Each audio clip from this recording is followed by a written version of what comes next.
Hello tout le monde! Ici Justine de Madagascar. Aujourd'hui, nous allons faire une découverte ensemble. Et oui, nous allons découvrir la pomme cannelle. Bienvenue à tous!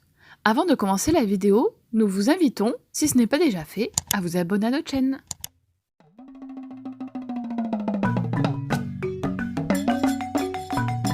Nous vous invitons à nous suivre dans nos découvertes insolites de cette passionnante et fascinante île qu'est Madagascar. Donc bienvenue à tous dans cette vidéo sur la découverte de la pomme cannelle. Alors vous allez me dire, qu'est-ce qui est exotique de parler de pommes? Détrompez-vous, car la pomme cannelle est bien un fruit exotique.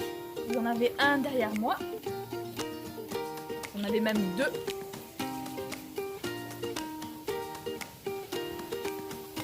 Mais je vais vous en montrer d'un peu plus proche.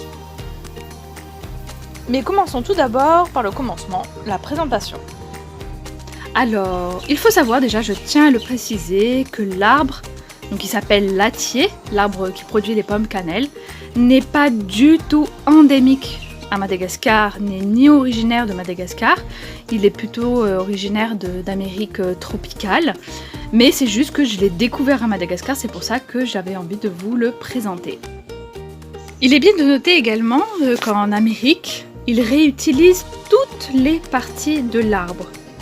C'est-à-dire que, par exemple, les fibres de l'écorce sont utilisées pour fabriquer du papier, tandis que les racines servent à traiter la dysenterie en médecine traditionnelle.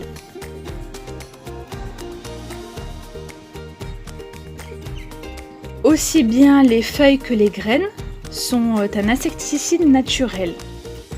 Pour vous donner un exemple plus précis, par exemple au Mexique, les feuilles sont frottées sur les planchers et mises dans les nids de poules pour repousser les poux. Certains utilisent vraiment les feuilles contre les poux quand les enfants ont des poux également. Je trouve les fleurs aussi originales que le fruit en lui-même. Donc les fleurs elles sont composées de 3 pétales épais, qui sont jaune verdâtre et qui font à peu près 2 à 3 cm de longueur.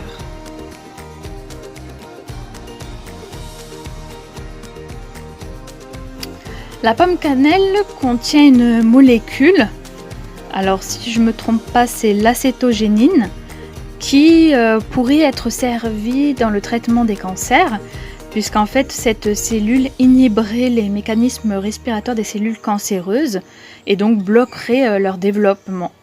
Mais bon, je préfère pas m'étendre sur la question puisque ça fait encore l'objet d'études scientifiques, donc bon, ben voilà, on attend juste les résultats.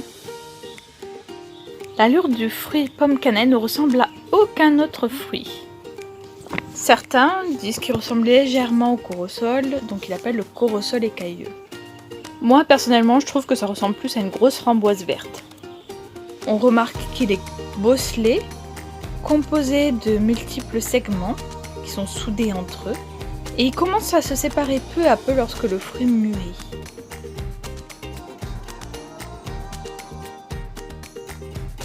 Le fruit pèse entre 100 et 300 grammes. Sa peau est épaisse.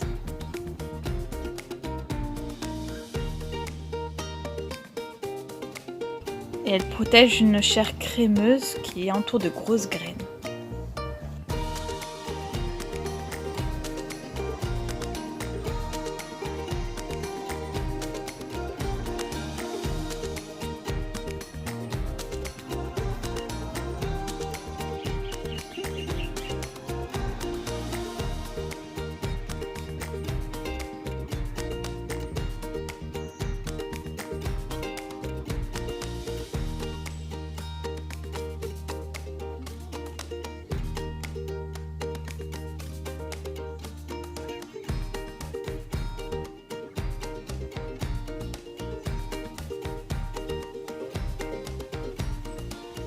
Alors personnellement, moi je trouve que ça a le goût plutôt de la poire cannelle. Et non pas de la pomme cannelle, mais de la poire cannelle. Des graines sont extraites une huile qui est employée contre les parasites agricoles. Donc ça devient un insecticide naturel, bio.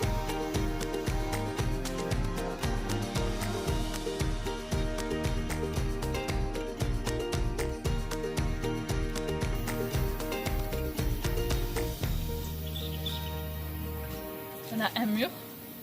Génial!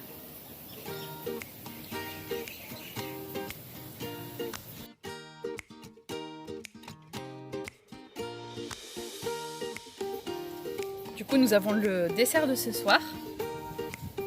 Et voilà, j'espère que cette découverte vous a tout autant plu que moi, ce qu'elle m'a passionnée. En tout cas, n'hésitez pas à mettre un petit like pour nous encourager. Et puis je vous dis à la semaine prochaine, à bientôt les amis!